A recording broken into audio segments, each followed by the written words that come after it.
Hey, what's up everybody? It's Gilly Monster and welcome to another tutorial. Because of the last couple of posts on Reddit, somebody asked me on how to do a tutorial for hydraulics and working gears. And what they're talking about is this stuff right here, this little tube down here, as well as making working gears. For the gears, it's pretty simple. It's more just kind of eyeballing and figuring out as I go. Just go find some little crafty gears. This is from Walmart, or somebody suggested you could also use Lego gears. And like I say, this is what's going to be my Wyvern scratch built.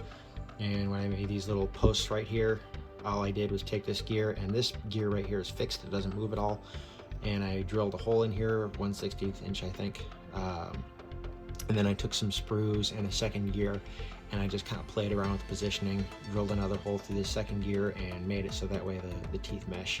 I mean, it's really just something you figure out as you go. But for the hydraulics, it requires perhaps a little bit more work if you actually want it to kind of complement your build. And so there's going to be a couple different parts. There's going to be the plate, the kind of like little box right down in here. There's going to be the inner piston, the outer piston, and then another kind of base piece right here. And then of course the hinges of where these things actually pivot from, because both ends are actually fixed. So to actually make these little hydraulics work, I was using 5 32 inch tube, just polystyrene tube, and 1/16 inch polystyrene rod. So it's some pretty basic materials you can find at Hobby Lobby, or just kind of get a loose magnet. This is kind of your local crafting, your local hobby store. So I'm just going to do just kind of a brief thing right here. Put that over there. Trying to watch this, half watch my hands and then half watch the screen to make sure I'm still on screen. So take a lighter. Now you got to be careful with this stuff because polystyrene heats up and bends fairly easily, so I'm just going to be doing just a little bit at a time. And hold it straight up and down so that way it doesn't bend or warp.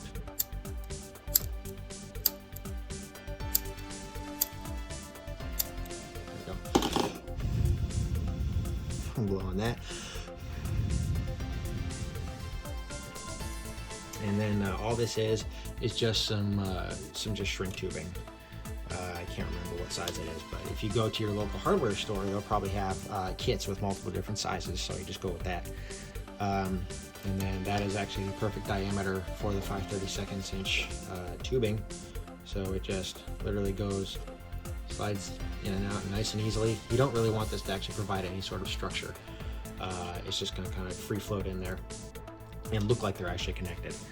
So the next thing to do is we're going to go ahead and put that off. Got my flat-sided nippers right here. Generally speaking, you want to actually go ahead and measure the length of whatever it is you're wanting to move. Like say, so it's minimum versus its maximum. So for the Wyvern mortars right here, this is basically what I wanted to be, just shy of being horizontal and then going to near vertical. So I took, it's basically near vertical position from right about where I want it to connect down here at the base.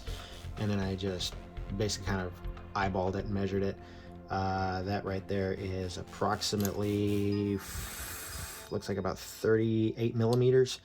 So then basically you just cut that in half. Actually go a little bit more than half. So like this is, say, rounded out, like so if this whole thing was 40 millimeters, cut each side to be a little bit more than half, so like 22 23 millimeters, so that way there's plenty, you got plenty of extra to work with. And then so we've got our tube. I'm just going to go ahead and cut this little bit right here off. It's going to be roughly the same length.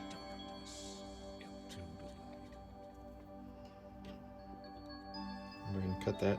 And usually what you can do is you can use a hobby saw. That would definitely make a cleaner cut than that. So just like a little hobby saw plugs into your X-Acto knife handle. But I'm just doing this just kind of as a rough and ready demonstration. So then we'll go ahead and take this in there. This is just a little hobby file that we'd use to kind of round it back out.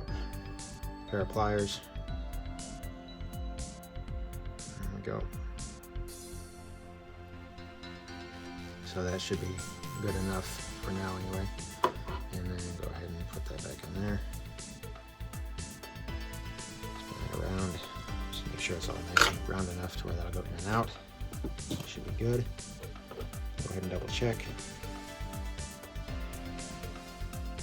So yeah, that still fits. And then of course, then for demonstration purposes, I'm just going to be using super glue.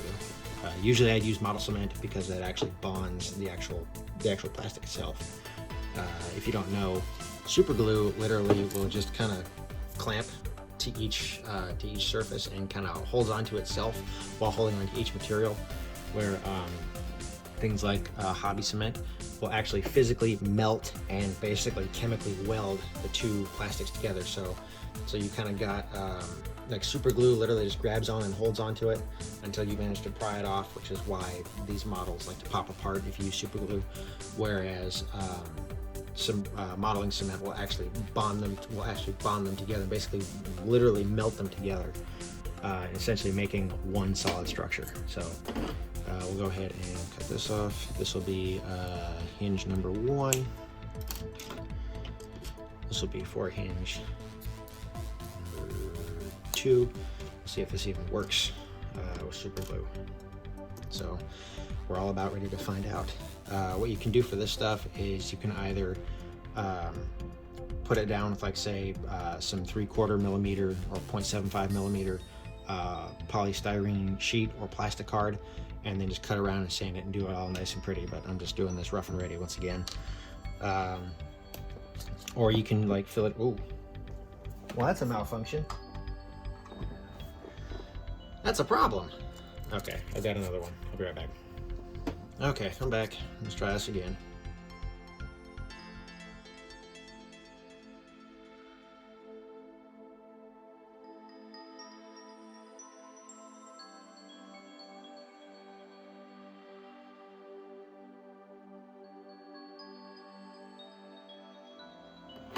And so for something like this, for that particular size, I just use 3/4 millimeter plastic card.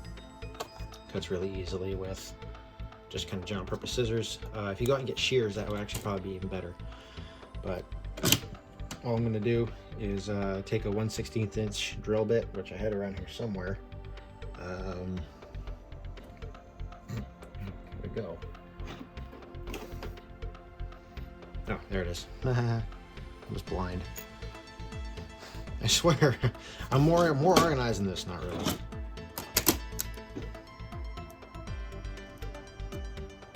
So you can, this would probably be a lot easier with a pin vise, but I don't have a pin vise, so I'm going to use what I have available.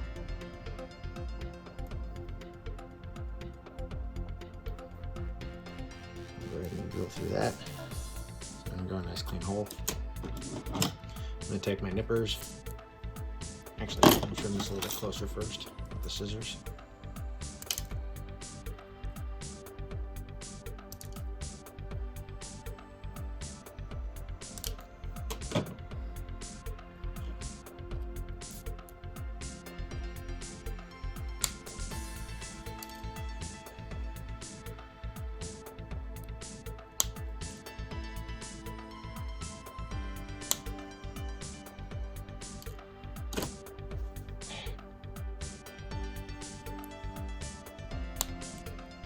There we go. So that's going to be one particular hinge.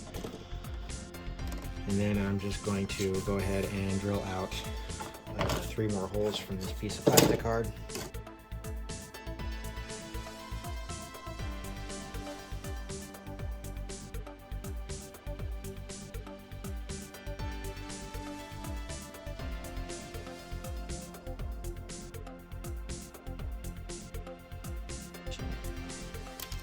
Obviously those are a lot bigger than what we're going with down here, but that's okay, because what I'm going to do is wedge those down onto that 1/16 inch rod, because it's about the same size as what's going to go in there. Watch me, it is the exact same size. So if you want to loosen it up a little bit, of course you can take like a circular hobby file and go in there and just kind of round it out a little bit, but I'm not going to do that, because again, just rough and ready. No, that's the wrong file. Yeah. Go ahead and pop that on there. Go ahead and pop this first one.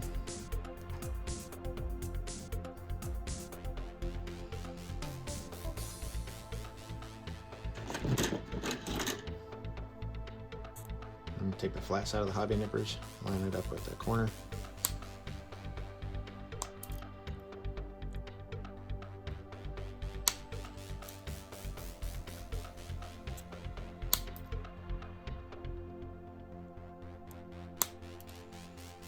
And so you have things that are pretty well matched.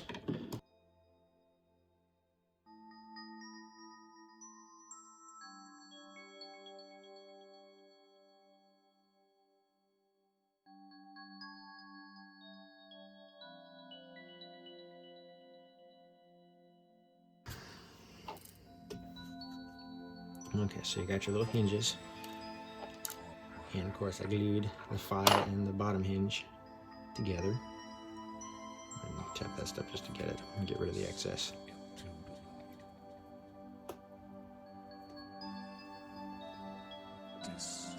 There we go, that's good enough.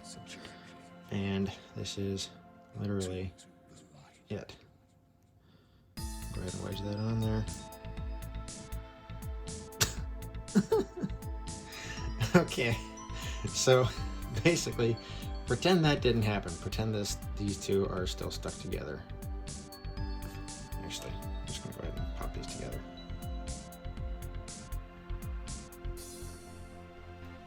I can anyway. Let's try this again.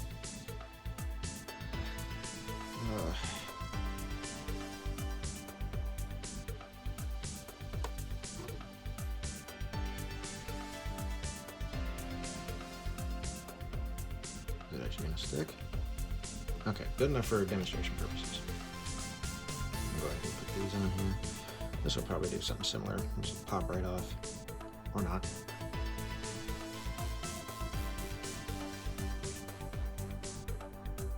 Come on. There you go. Okay, that one's a little bit more stubborn, but that's okay. Yep, of course it popped apart. Okay, but like I said, just for demonstration purposes. So once you have that, then obviously you just glue them down. You just get the orientation right, and you glue them down wherever it is you need them to be, and then you have yourself a working piston. And then obviously, you know, take the hobby nippers and trim them up once they're glued down and everything.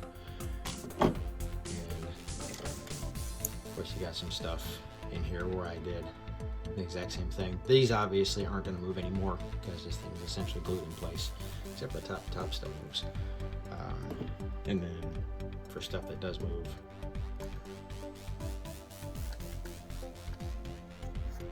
and obviously I added a front plate and then a back plate back in here, but really only the sides are necessary. So yeah, that's it. Thanks for watching.